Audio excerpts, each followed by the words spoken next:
Welcome, everybody, to For Better or Worse. My name is Nick. I'm joined again by my co-host, Matt, and this is episode 3.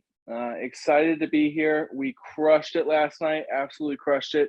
Matt, I know you hit your leg finally of that parlay.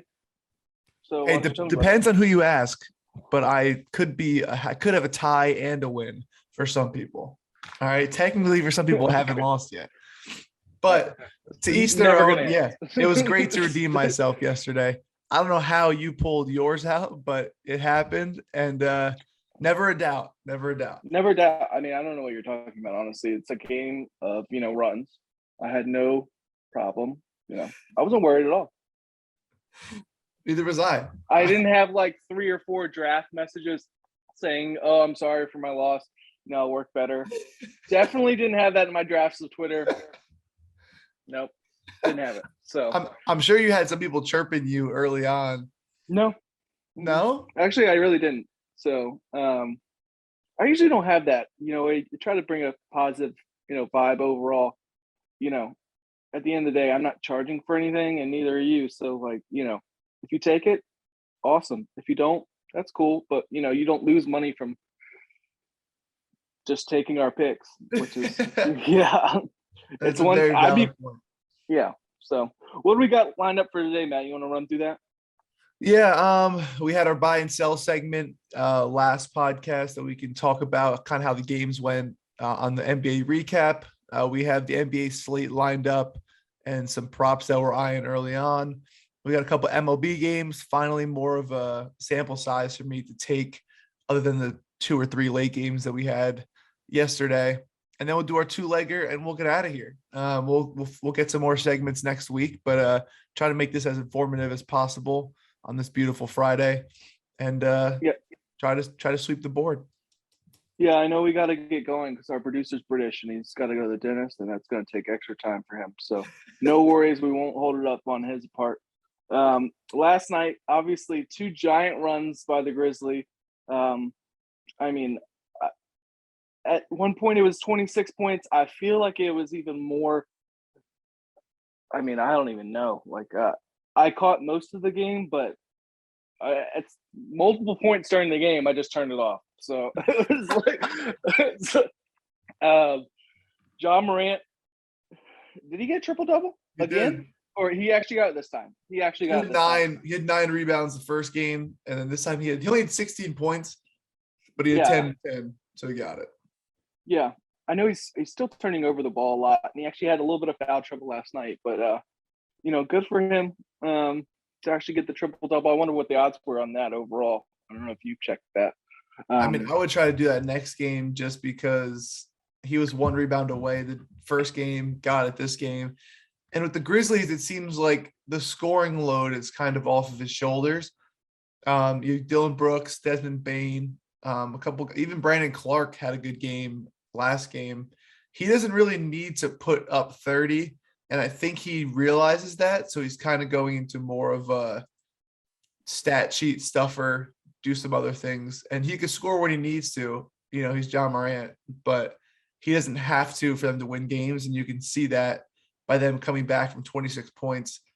And if you're the Timberwolves, you can't come in my eyes. You can't come back. You can't lose a game like that in a close series where you're the underdog and take the series, in my opinion. So I was pretty high on the Timberwolves. I thought that they could take the series, but after that collapse, I think mentally it's extremely hard, especially when you have a lot of young guys on your team besides annoying Pat Beverly.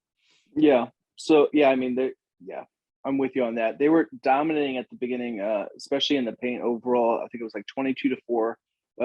And then Cat got in trouble and he stopped scoring. Yeah, he only took 4 shots. He pulled the Gobert. Yeah, I'm pretty sure. Yeah. I'm pretty sure he scored 4 right away. And then just I think he ended with 8. Yeah. So yeah, crazy. I think he had 5 at half, and then he had a 3 or something like that. But nonetheless, Titus Jones hit for me. That was plus 5.5. I put that out on Twitter. At over 5.5. Excuse me, at plus 104. Obviously, I had Grizzlies minus 1.5 on our parlay leg. I Even the also Jaren put Jackson under cash. Jaren Jackson under. I put out PR. I was questioning points. Didn't matter which one ever one you took. Excuse me. Nailed it. So crushed that game. Read it like a book. No worries whatsoever. I'm just glad you came up on your end. This There was time. never a doubt on my end. Well, we'll get to that. But I mean, speaking of the next game, we got the Mavs. Mavs take the series lead 2-1 versus the Jazz. Brunson again came up big. Why I didn't bet his points and I went to his rebounds, I couldn't tell you. I have no idea. Absolutely no idea. That being said, Luka might. We're talking about him being back next game. I mean, that was a must win for the Jazz at home. Yes, the Jazz took. Yeah, I just think it's over. They're done. Yeah, you have 3 games to play without Luka coming back, and you go 1-2. There's no shot, especially with a team like the Mavericks who rely so much on Luka, and he's such a vital part of their team.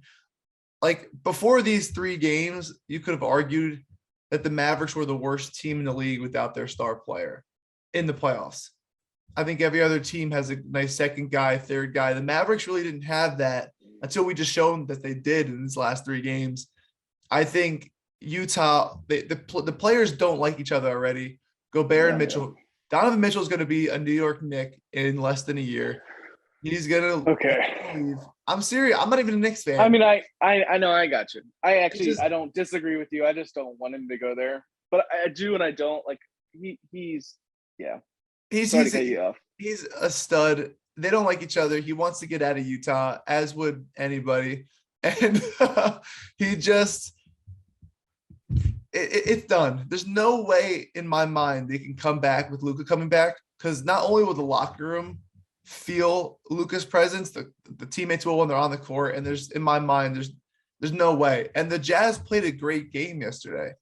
Mitchell had 30, Conley scored, Gobert had 15. You had scoring from the players that you normally get scoring from, and you still lost without Luka. In my mind, it's over. Yeah, I mean, they refused to take Gobert out or adjust to the fact that I watched the majority of that game. They were just destroying them from 3. That was the problem. So they just spread out Gobert, Whiteside to 3-point line, and just literally they wouldn't go past the free throw. I mean, they would just give them wide open threes, and I mean, in the NBA, if you give a guy a wide open 3, you can shoot them. They're gonna make you pay every time. So they did that literally all game. But I mean, go ahead. Small ball lineup it's tough to adjust to if you don't have the personnel, and clearly they don't trust their personnel and want to keep Rudy Gobert out there. But sometimes you got to switch the matchup. It is what it is. Yeah, and you see small ball lineup with the Warriors, and that's the next game we're talking about. Yeah. They're playing. They got a new, small ball lineup that they're playing with. It's working out great. Obviously, they look really, really good. To where the fact that I don't see anybody in the West. I mean, other than the Suns, but that's even in question right now with the Devin Booker stuff.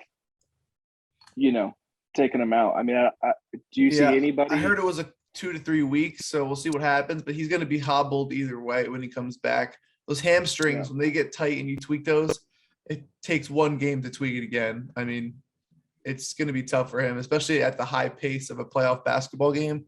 It's going to be real tough. So we'll see. I mean, the Warriors look great. Jokic had 37 and 18, and they still lost. Shot pretty well from 3. I mean, you get that from your MVP, possibly the MVP, and you still lose. You're down 3-0. Just pack it up. Yeah. I mean, they might take the next game, but even then, I don't. So luckily for the public, they cashed that play that we talked about. Them -2 at the time. I think it creeped up to -3.5 by the end of the day. It will be 5. Yeah. I mean, listen, you live and you die by the 3, right? You either kill somebody or you get killed. And the Warriors, they lived by the 3 Clay, Steph, Jordan Poole. Poole. Those guys are gonna shoot the ball, and if they can shoot at that high rate, it's going to be tough to win just as a mathematical equation when they're scoring threes like that. But if you could defend that well and you catch them on an off day, they can lose. But I mean, when they're a team, and they have been for the last 5 or so years, where if they're on fire, they're not going to lose just because of how much momentum back to back threes do for you as a team and on the scoreboard. They're the team where it's different if like Gobert has like 3 dunks in a row. Like, who cares? But when Steph is like shimmying and Clay's hitting a 3, it's almost impossible. And that's just the way the NBA has changed over time, like we talked about in the last episode. So it's going to be interesting to watch. I mean, I think they're going to have some great matchups in the playoffs, maybe even NBA Finals. Maybe they win again without KD. Who knows? Maybe they face KD. Probably not, because the Nets probably won't get there. But who knows? There's a lot of interesting matchups, and I'm excited to see this Warriors team play. Yeah, most definitely. Let's get right in the slate. We got some interesting games today. I love the games overall. Still waiting on us. We're shooting this actually at 7 a.m. again for our producer, because we're nice people. We help him out. That being said, we are waiting on some player props. Obviously, there's been some injuries that are affecting this as well. So the books are being real shy as to, their lines. But going right into the Heat at the Hawks. Heat up 2-0. The line currently is Miami minus 1.5. Do you have any plays for this? Do you have anything that, you don't want to watch? Are you going to watch the game at all? I'm going to watch just because it's a must win for Atlanta. And I used to, Dwayne Wade was my favorite player growing up, and I still kind of like the Heat just off of that sense alone. But their player props it's always some random guy. It's like the Raptors or, Timberwolves. It's just who's going to show up today. And I'm not going to guess who's going to show up today. I'm just going to watch. I'm not going to bet that side. Well, I'm happy to guess who will show up today. DeAndre Hunter. I think that's a player I'm going to look at. I'll probably end up taking. So I'm going to take it. So it's over 13.5 points, minus 116 currently on FanDuel. He had 16 and 14 in the first 2 games. He covered it. Wasn't a 20, 25 point. Luckily, though, that also, keeps that line a little bit lower overall. He shot 8 and then 8 shots in the first game and then 15 in the second game. So he's been a little bit more aggressive. And I saw that second game, he looked a lot more aggressive overall. And that's kind of exciting. I want that from him. I'm a big UVA fan, at least for my wife. So yeah, he was good. He was good at Virginia. I didn't think he was going to last in the league, but good for him. Really? I watched him at Virginia, and he just he was older though. He was like 24 as a senior. I just thought there was a lot more young talent that was better. But he was a great player. He's just got that NBA body. He's just he's just stacked. So at least for his body type. So and he plays defense, which is really important, obviously, as well. But that's one player just for now that I'm looking at overall. This is something that I'll continue to look at throughout the day. As far as attacking this game, Bam's hurt. So, Bam's there's a possibility Bam might not be in. He's questionable. He'll probably play. I think it was some soreness that he's dealing with. Okay. But either way, that still hurts. I think so too. But I know Clint Capella's out, so I might look at a big man situation, see who might get extra minutes throughout. But at the end of the day, I'll probably just go with DeAndre Hunter over 13.5 points. I think John Collins is supposed to get start at center. I don't see any lines up for him, at least on FanDuel this early in the morning. But do you have any leans on the side of the game at all, or are you just gonna stick to a prop? I'm gonna stick to a prop. I would lean Miami because I haven't seen much out of the Hawks.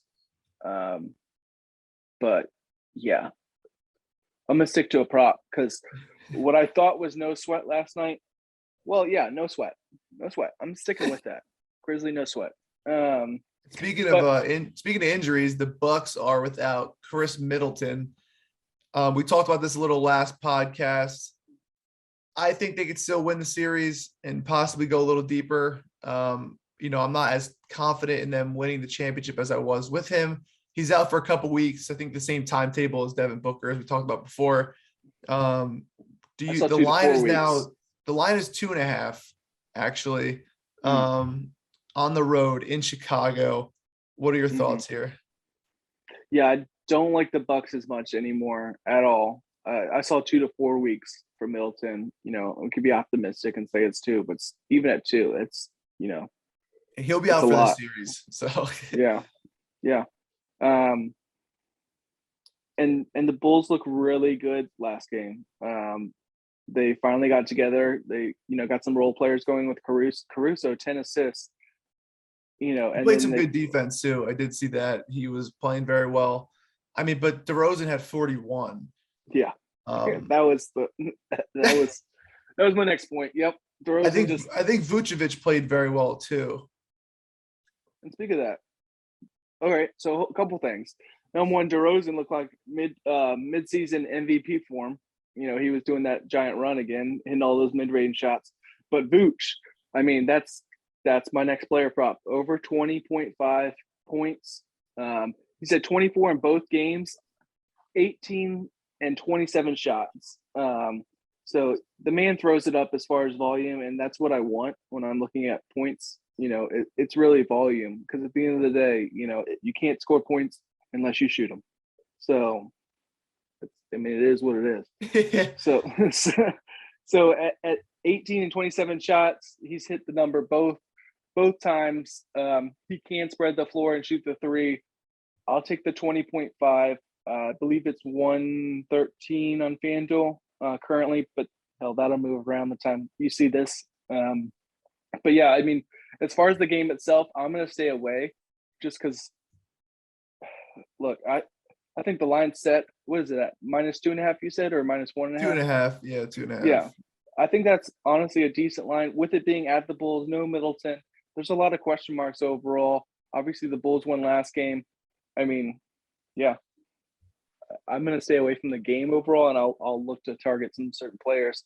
I have Vooch here, and I might have another player later on that we can get into. But next up, Suns at Pelicans. Series tied again. I mean, that was a little bit of a shocker overall. I mean, the Suns just, yeah, Yeah, I they mean, just no D book. The Pelicans showed up, decided that they could play some playoff basketball here. I think the CJ McCollum pickup was huge. Even without Zion, the fact that they're in a playoff situation is pretty impressive. Whether or not Zion wants to stay in New Orleans is another conversation, but I think they have a nice team that's tough to beat. I mean, I think the Suns are still probably better. The line being -1.5 though, without D book, is kind of concerning to me. I know they're on the road, but I'm actually mhm. checking now. The line moved to -2. Vegas thinks the Suns can still do it. I think you can target some other players here on the Suns. I kind of like the Jay Crowder play on his over points. I think he averages 12.5 on the season without Devin Booker, with a pretty good sample size of like 10 or so games. His line is 9.5. It's going to be someone else that steps up. Chris Paul may still get his, but he's still going to look to set people up. And that's going to be guys like Bridges, Cam Johnson, Jay Crowder, just guys like that. It's just going to be another one of who's going to be hot that day. And the Suns are a deep team where it could be anybody. So I think the Suns still take it. I think if you like the Suns, you have to take this line. And if you're the Pelicans, I wouldn't touch that price. That's kind of how I see it. Yeah, I mean, I would live bet it if anything. Maybe try to get some, better value. If you're truly set on betting the Pelicans or either side, really. That being said, you did mention some. I mean, the Suns are really deep. Mikal Bridges, Cam Johnson. I mean, they have plenty of people. Obviously, they're not Devin Booker, but they have plenty of people to pick it up overall. And then, it's going to be Chris Paul's show. And at the end of the day, he's going to facilitate everything. I know. I think it was at 20.5 points and 11.5 assists. Jeez. Yeah, I mean, it's like, yeah, it is G's, but it's like Okay. I mean, yeah, He could do it. usage rate. Like, yeah. His usage rate's gonna be through the roof. Every Yeah. possession's gonna go through him, whatever he Like wants to do. So 75% or something. No. yeah. So it's something where personally, so number one, I haven't seen any Cam Johnson props. I know Mikal Bridges is at 16.5 right now. That's something I'm going to look at more. I know he had 19, but he shot 9 for 11. So I want to see his shots go up as far as that, a little bit more as far as volume, because he was just shooting lights out last time. That being said, Jay Crowder, I have to look at that. That dude always scares me. He's either he just had the 1-1-1 night the other day. That being obviously no Booker means a lot different things, but shit like that. Yeah, I get it. It's scary. But I'm not afraid of going against value. Just like with Tyus Jones last night, he's not going to get a lot of minutes, but he got it done. It's all about where you can see the value overall. But yeah, that's something where honestly we'll just, because of where we're timing right now and because of injuries, we just have to see how things develop and kind of update you guys throughout the day on as far as plays. But I know you did have some stuff as far as MLB. Yes, sir. Yeah, I know the Mets are okay. We'll just run through this. I think Jets, the Giants, and at Nationals. You want to talk about that? I'll talk about the Mets first. The first team to 10 wins. You know what that means? World Series bound, baby. I think I'm going to place $10 a week on the Mets to win the World Series.